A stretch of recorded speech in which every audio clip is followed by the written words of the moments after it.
Hello, എല്ലാവർക്കും നമസ്കാരം. Lockdown ഒക്കെ ആയതുകൊണ്ട് എല്ലാവരും വളരെ മുഷിഞ്ഞൊക്കെ ഇരിക്കുമായിരിക്കും. സോ നമ്മുടെ chapter the rise of nationalism in യൂറോപ്പാണ്. സോ നാഷണലിസം എന്ന് പറയുമ്പോൾ എന്താണത്? It is a devotion to one's nation എന്ന് പറയുന്നതാണ് നാഷണലിസം എന്ന് പറയുന്നത്, അല്ലെങ്കിൽ പേട്രിയോട്ടിസം എന്ന് നമ്മൾ പറയും.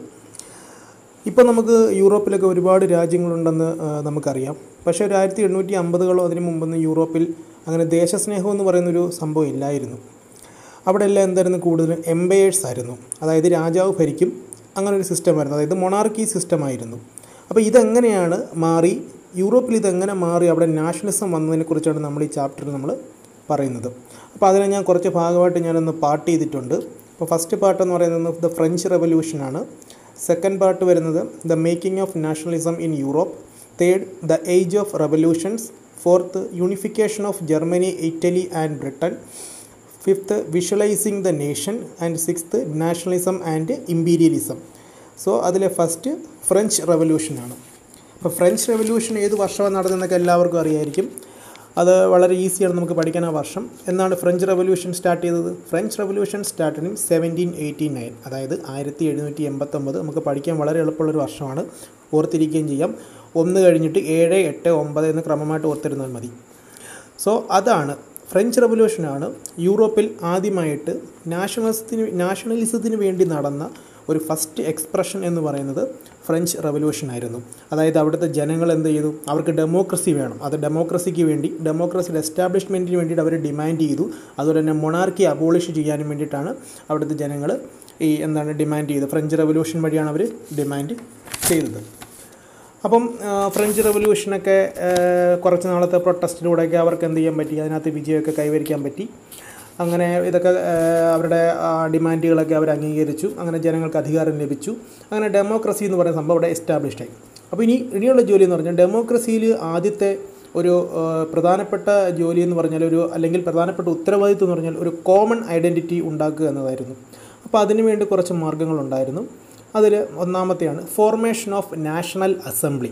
അതായത് രാജ്യത്തിന് വേണ്ടിയിട്ട് എന്താണ് ഒരു നിയമനിർമ്മാണ സഭ അല്ലെങ്കിൽ ഒരു നാഷണൽ അസംബ്ലി ഫോർമേറ്റ് ചെയ്യുക എന്നുള്ളത്. രണ്ടാമത്തത് French was made the official language. അതായത് ഫ്രാൻസിൽ ഫ്രഞ്ച് എന്നത് അവരുടെ ഒഫീഷ്യൽ ലാംഗ്വേജ് ആയിട്ട് ഡിക്ലെയർ ചെയ്തു. മൂന്നാമത്തേന്ന് വെച്ചാൽ കൺസ്ട്രക്ഷൻ ഓഫ് യൂണിഫോം ലാസ്. അതായത് എല്ലാവർക്കും ഒരേ നിയമം അല്ലെങ്കിൽ യൂണിഫോം ലാസ് കൺസ്ട്രക്ട് ചെയ്തു.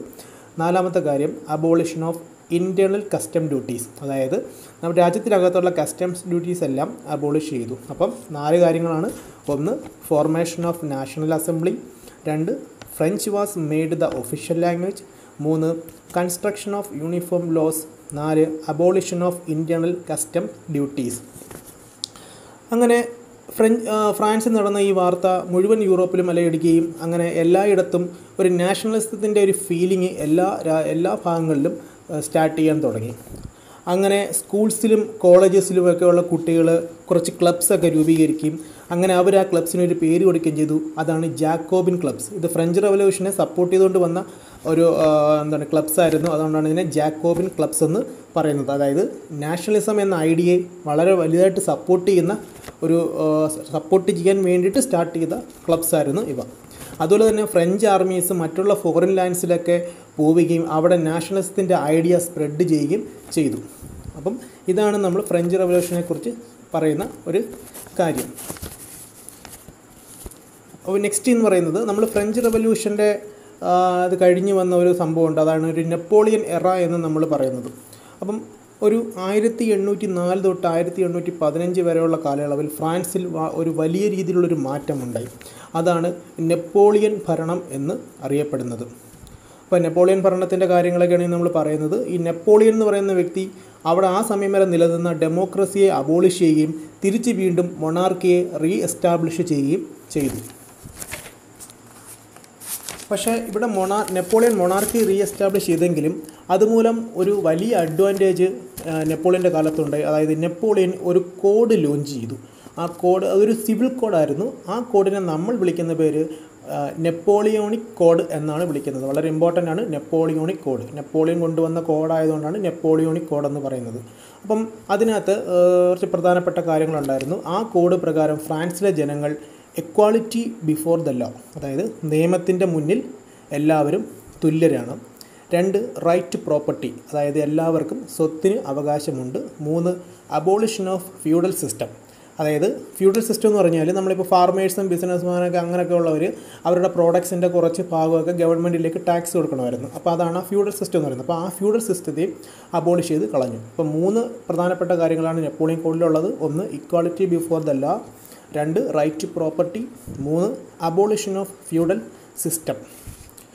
അപ്പം നെപ്പോളിയൻ്റെ ടൈമിൽ ഫ്രാൻസിൽ ട്രേഡ്, ട്രാൻസ്പോർട്ടേഷൻ ആൻഡ് കമ്മ്യൂണിക്കേഷൻ്റെ കാര്യത്തിലൊക്കെ ഭയങ്കരമായിട്ടുള്ള ഡെവലപ്മെൻറ്റൊക്കെ അവിടെ നടന്നിരുന്നു. പക്ഷേ അതേസമയം ഫ്രഞ്ച് ആർമീസ് മറ്റുള്ള ഫോറിൻ ലാൻഡ്സിനെ കോൺകർ ചെയ്യുകയും കീഴടക്കുകയും ചെയ്തിരുന്നു. എന്നിട്ട് കീഴടക്കിയിട്ട് അവിടെയുള്ള ടാക്സ് വളരെ വലുതായിട്ട് കൂട്ടുകയും അതുപോലെ തന്നെ അവർ ഫോറിൻ ലാൻഡിൽ ഫോഴ്സ്ഡ് കോൺസ്ക്രിപ്ഷൻ ചെയ്യുകയും ചെയ്തു. അതായത് നെപ്പോളിയോണിക് റൂളിന് എതിരായിട്ടുള്ളവരെ നിർബന്ധപൂർവ്വം അവർ ഫ്രഞ്ച് ആർമീസിലേക്ക് ചേർക്കുകയും ചെയ്തു, ടാക്സ് കൂട്ടുകയും ചെയ്തു. ഇതുപോലെ തന്നെ നെപ്പോളിയോണിക് റൂളിന് അഗൻസ്റ്റ് ആയിട്ടുള്ള ആൾക്കാരെ അവർ നിർബന്ധപൂർവ്വം ഫ്രഞ്ച് ആർമീസിലേക്ക് നിർബന്ധപൂർവ്വം ആർമിയിൽ ജോയിൻ ചെയ്യിപ്പിക്കുകയും ചെയ്തു. ഇതാണ് നെപ്പോളിയോണിക് എറയുടെ കാര്യമായിട്ട് നമ്മൾ പറയുന്നത്. ഇനി നമ്മുടെ രണ്ടാമത്തെ പോയിൻ്റാണ് the making of nationalism in Europe. അതായത് യൂറോപ്പിലെ നാഷണലിസത്തിൻ്റെ മേക്കിങ്ങിനെ പറ്റിയാണ് നെക്സ്റ്റ് നമ്മൾ പറയുന്നത്.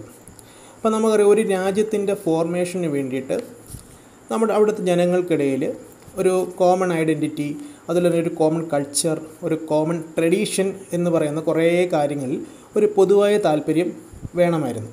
അത് ഒരു നേഷൻ്റെ മേക്കിങ്ങിൽ വളരെ അത്യാവശ്യമായിട്ടുള്ള ഒരു കാര്യമാണ്. പക്ഷേ യൂറോപ്പിലെ അവസ്ഥ അങ്ങനെ ആയിരുന്നില്ല.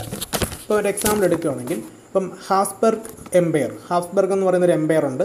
അപ്പോൾ അവിടുത്തെ ജനങ്ങൾ ജർമ്മൻ, ഇംഗ്ലീഷ്, ഇറ്റാലിയൻ, അതുപോലെ തന്നെ ഫ്രഞ്ച് തുടങ്ങിയ ഭാഷകളൊക്കെ സംസാരിക്കുമായിരുന്നു. അപ്പം അപ്പോൾ ഇതിൽ നിന്ന് നമുക്ക് മനസ്സിലാക്കാൻ പറ്റും, അവിടെ ഒരു കോമൺ ഐഡൻറ്റിറ്റിയോ കോമൺ കൾച്ചറോ ഒന്നും അവിടെ ഇല്ലായിരുന്നു.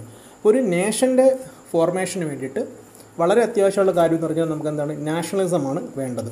അപ്പോൾ ഈ നാഷണലിസത്തിൻ്റെ മേക്കിംഗ് മനസ്സിലാക്കുന്നതിന് ഒരു പ്രധാനപ്പെട്ട 4 കാര്യങ്ങൾ നോക്കണം. അതിലൊന്നാമത്തത് structure of European society, 2 liberal nationalism, 3 conservatism, 4 revolutionaries. ഏതൊക്കെയാണ്? Structure of European society, 2 liberal nationalism, 3 conservatism, 4 revolutionaries. അപ്പോൾ അതിലൊന്നാമത്തെ കാര്യമാണ് സ്ട്രക്ചർ ഓഫ് യൂറോപ്യൻ സൊസൈറ്റി. 19-ാം നൂറ്റാണ്ടിന് മുമ്പ് വരെ യൂറോപ്പിൽ യൂറോപ്പിലെ സൊസൈറ്റിയിൽ 2 ക്ലാസ്സുകളുണ്ടായിരുന്നു. അതിലൊന്നാമത്തെ ക്ലാസ്സാണ് അരിസ്റ്റോക്രസി, അല്ലെങ്കിൽ ഹൈ ക്ലാസ്, പ്രഭുവർഗം എന്നൊക്കെ നമ്മൾ പറയും. രണ്ടാമത്തത് പെസൻട്രി, അതായത് കർഷകൻ, അപ്പോൾ അങ്ങനെയൊക്കെ ഉള്ളവരാണ് പെസൻട്രി വരുന്നത്. അപ്പോൾ ഈ അരിസ്റ്റോക്രസി ക്ലാസ്സിൻ്റെയും പെസൻട്രി ക്ലാസ്സിൻ്റെയും തമ്മിലുള്ള രണ്ട് വ്യത്യാസങ്ങളുണ്ട്. അരിസ്റ്റോക്രസി എന്ന് പറഞ്ഞാൽ അവർ ലെസ് പോപ്പുലേഷനാണ്, അതായത് ജനസംഖ്യ വളരെ കുറവാണ്. പെസൻട്രി പോപ്പുലേഷൻ്റെ കാര്യത്തിൽ അവർ ഹ്യൂജ് പോപ്പുലേഷനാണ്.